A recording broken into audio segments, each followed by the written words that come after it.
সাহস আছে বুকুতে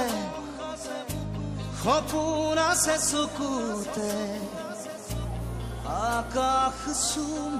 আকাশ চুবৰে মন আকাশ চুম ঐ ভাই আজি তোমাৰ ৰিজাল্ট দিব কি হ'ব ৰিজাল্ট ভাই মোৰ ভালে হ'ব লাগে সায়েন্সত অলপ বেয়া হৈছে ভাই ভাই ইমান বেয়া হৈছে পৰীক্ষাটো বেয়া হয় আৰু মাক খাব আৰু মানে পাছ কৰবা আৰু তোমাৰ কেনে হৈছে তোমাৰ কেনে আছে কি কম ভাই মোৰ ৰিজাল্ট বেয়া হৈছে ভয় লাগি আছে কোনাই দিয়া পাছ কোনাই বিন্দাস তিনিজনে পাছ কৰিম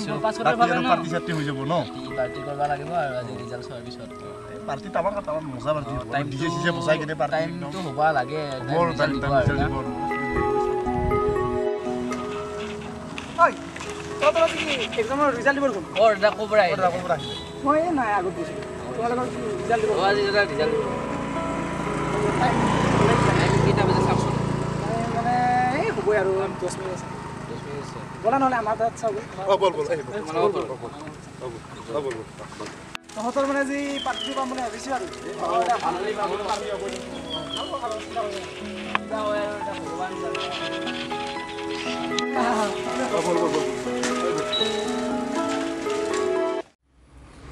মানে ৰিজাল্ট দিব এতিয়া টাইম হ'ল আৰু ৰিজাল্ট চাব পাৰি আৰু দাদা তোমাৰ ৰলমটো কোৱাচোন 206 নেটৰ বিৰাট প্ৰব্লেমটো দাদা ৰিজাল্ট ভাল হৈছে দেখোন ফাৰ্ষ্ট ডিভিজন পাইছ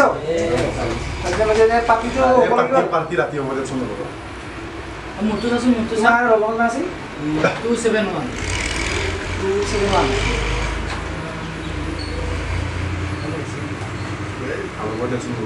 অংকুৰ তোমাৰ অলপ ৰিজাল্টটো বেয়া হ'ল না একো নাই পঢ়াবাৰ হ'লে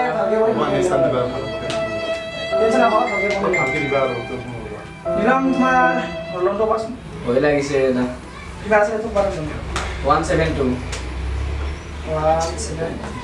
ক'ত যোৱা ক'ত যোৱা তুমি এ আহ না একেলগে যাম 17 আছিল তোমাৰ আৰে তোমাৰ ৰিজাল্ট ভালো হইছে এ মজা এ পাৰ্টি আজি মানে পাৰ্টিটো কমপ্লিট হইছে আচ্ছা অংক কইলো নিশাকে ঘৰত গ'ল এক্সাম দিয়া হ'ল না ননসন দিয়া হৈ গ'ল এ পাৰ্টি কিয়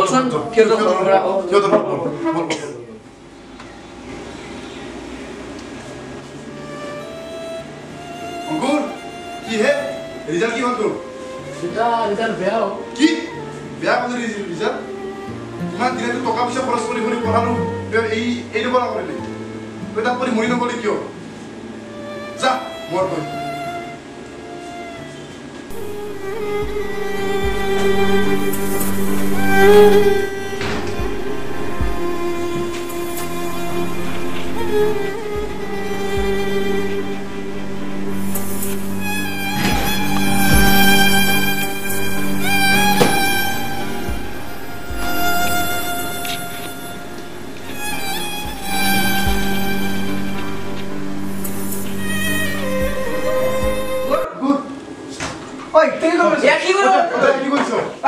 পাগল নেকি তই এবাৰ ৰিজাল্ট বেয়া হলে এনে কৰে নেকি কি আমাকে এৰিব পাৰিলি অতদিনে একেলগে পঢ়িছো একেলগে খেলিছো বল খেলিছো কিবা খেলিছো তই কি আমাকে পাৰিব পাৰিলি চা ভাই ইহঁতে ঠিক কথা পঢ়াবাৰ ভাল কৰিব থাকে এক্সাম ৰিজাল্ট আৰু মানে মানুহৰ জীৱনটো জানাই তুমি শুনিলে ৰিজাল্ট কৰি মানুহৰ জীৱনটো বেছি ডাঙৰ এইটো পঢ়াবা ভাল কৰিবা পঢ়াই তোমাৰ মনটো ফ্ৰেছ অলপ ওলাই যাব থ্যাঙ্কস ভাই মোৰ জীৱনটো বচালিও এ বনাই আমি উচিত কৰি নো ৰহাবা ভালকে দিও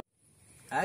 গাইস এইটো আমাৰ প্ৰথম ভিডিও বহুত ভুলভ্ৰান্তি হ'ব পাৰে যদি কিবা ভুলভ্ৰান্তি হৈছে কমেন্ট বক্সত লগতে এই ভিডিওটো ভাল লাগিছে লাইক কৰিব শেয়াৰ কৰিব আৰু সাবস্ক্ৰাইব কৰিব নাপাহৰিব আৰু সাবস্ক্ৰাইব কৰাৰ পিছত ঘণ্টা বটনটো দবাবলৈ নাপাহৰিব আৰু এই ভিডিওটোৰ জৰিয়তে আমি ইয়াকে আমাৰ ষ্টুডেণ্টবিলাকক ইয়াকে মেছেজ দিব বিচাৰিছোঁ তাৰমানে কি কয় ৰিজাল্ট বেয়া হোৱাৰ পিছত যেন কি কয় মৃত্যুৰ ওপৰতো বাছি ল'ব নালাগে তাক নেক্সট টাইম শুধৰণাৰ কাৰণে এটা সুবিধা দিব লাগে সেইটোৱে আৰু আমাৰ নেক্সট জেনেৰেশ্যনৰ যিবিলাক ষ্টুডেণ্ট আছে সেইসকলক কৈছোঁ ভালকৈ পঢ়ক আৰু ভালকৈ